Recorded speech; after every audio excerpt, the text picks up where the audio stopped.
introduction, but even more than that, for proving every day that media can inform even as media entertains. Thank you, Free Press, for making tonight happen. Thanks to Bob McChesney and John Nichols and Josh Silver for making Free Press happen in the first place.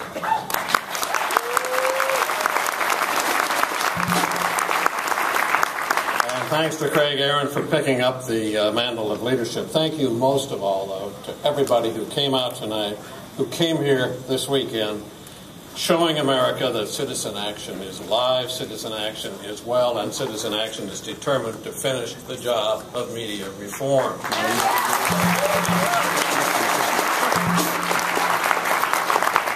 I'm here because I am more worried than ever about the state of America's media and what it's doing to our country. We see investigative journalism on the endangered species list, hundreds of newsrooms shuttered, reporters fired by the thousands, walking the street looking for a job rather than looking for a story. And it didn't start with the internet, because the process of media being hijacked by the profit at all cost gang has been going on for decades. For the consolidated owners of radio and television, the license to broadcast became a license to despoil. Visions of sugar plums danced in their heads, spectrum that belonged, they decided, to them rather than to we, the people. And I don't indict all broadcasters in saying this because some managed to hold the speculators at bay. But it's harder than ever for even the best in media and the best in journalism to succeed in a world dominated by those who are in it for the quick buck and who are often not even traditional broadcasters. They're stations run by hedge funds and banking trusts and private equity firms. Yes, the very same folks who brought media and journalism down are the very same folks who damn near brought the country down.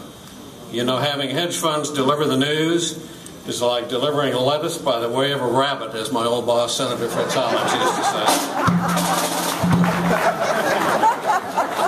Left to their own devices, these absentee landlords put local and independent programming on a starvation diet, and they feed us instead monotonous, homogenized music and mindless infotainment that tries to masquerade as the news. The big money crowd keeps telling us media consolidation has run its course. I wonder if Comcast and AT&T just didn't get the message. Don't believe it for a second. The binge continues. And it's even more dangerous now. It's even more dangerous now because now they're after new media too. Broadband and the internet, which we hoped would be the bulwark against more consolidation in radio and television and cable. So now it's visions of gated internet communities that dance in their heads. And to keep reformers at bay, they come up with the rallying cry of, don't regulate the internet.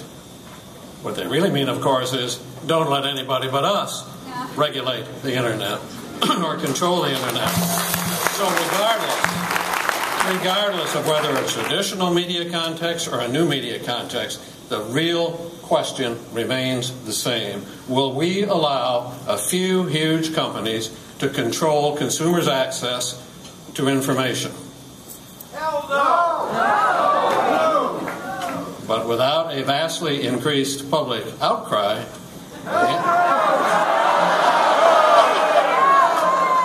then the answer won't be yes.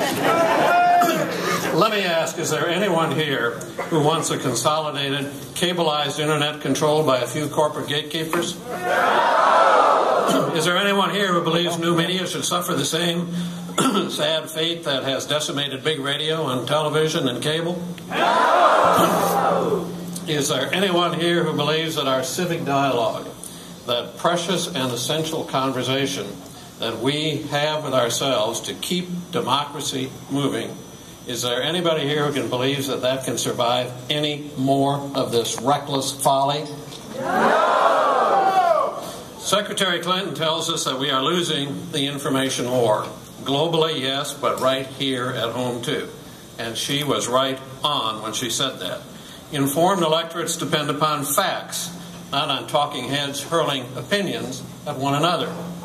And I don't say this in a partisan way, because it is the absence of facts, not the presence of opinions, right or left, that hurts us. I have opinions. I love opinions. But as Senator Daniel Patrick Moynihan once remarked, while we are each entitled to our own opinions, we are not each entitled to our own set of facts. And that's where the problem is.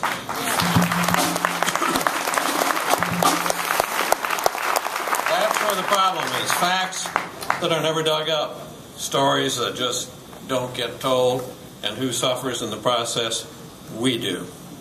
I am not advocating taking anyone off the air, but I want to make room for facts on the air.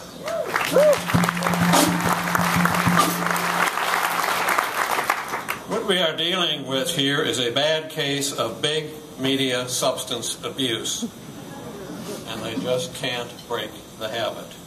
These folks have no intention, even as the economy improves, of reopening shuttered newsrooms or rehiring laid-off reporters. They might even fire more just to prove to Wall Street that the bottom line still rules. There's another reason broadcast journalism, from which so much of our news comes, even the news that we all read on the internet, another reason it's on the ropes. It's an FCC, a Federal Communications Commission, that for more than 20 of the last 30 years aided and abetted the gutting of journalism, blessing and encouraging all the consolidation that has taken place, and eliminating all of the public interest guidelines that once we had. During my first 8 years at the FCC, you and I had to fight every step of the way against proposed rules to benefit the special interests. We fought some great holding actions, and we warded off some unbelievably crazy ideas. But the tide still ran in big media's favor. Mergers and acquisitions still flourished while the public interest went on life support. And you and I knew all along, I think, that the realization of our dreams waited on a new era of reform in Washington. And then the new era came, and we all just knew that media reform was right around the corner. 27 months later, we're still waiting. We're waiting for media reform. We're waiting for even a down payment on media reform, like an honest-to-God broadcast license renewal process to replace the utterly ludicrous no questions asked regime that we now have in place.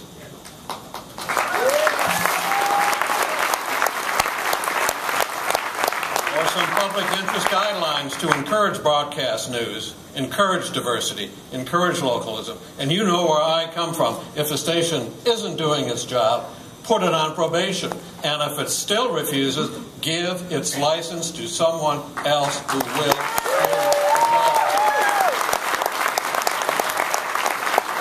These are things we can do right now using the current authority that we have, the statutory authority. Just give us some sign that the FCC is putting the brakes on a system that is spinning dangerously out of control. This present commission that I'm a part of, we own these issues now. You can't hide. And we need to put them front and center where they belong and resolve them. Yes, this commission has made some important progress on broadband and wireless and consumer issues and many others, and I applaud that. But the clock has run too long on the media essential steps you and I have been talking about, not just this week, but for so many years. What we have been promised is a commission report assessing the media landscape. Well, I've been assessing the media landscape for 10 years. You've been assessing the media landscape for that long, too. And the American people have been assessing the media landscape. Now is the time for action. And if this report does not come filled with strong and hard-hitting public interest recommendations, it will not be worth the paper it's written on. You and I must demand action now. The future of media is no inside the Beltway issue.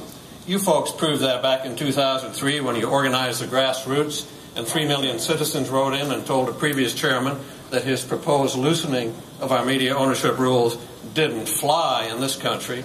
Citizen action can still work, even in this age when so few people wield such outrageous power. It is time to vindicate citizen action again, and these issues that we're talking about this weekend are spot on the exact issues on which to do it. Winning this battle for America's future is the single most important thing you and I can do to preserve this democracy of ours. Many other interests crowd in for our attention, but those other issues all depend so heavily on how media treats them that their reform, the reform of those issues, depends upon media's reform.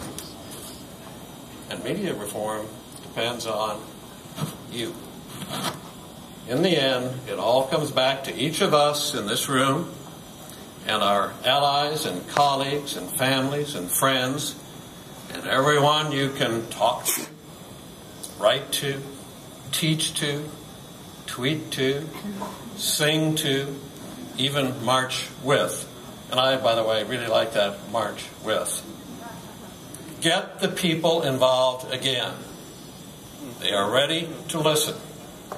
And as for me, I pledge this. After my time at the Commission runs out later this year, I am staying on these issues. I am sticking with them, and I am sticking with you until we win.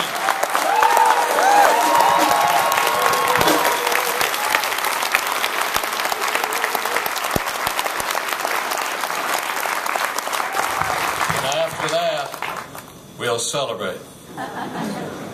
But you know, these 10 years, it's been your voices more than anyone's that ring true in my ear. It's been your passion, your vision that gives direction to my work. And it's been your belief in media of, by, and for the American people that makes me know this must be done, this can be done, this will be done. Thank you very much.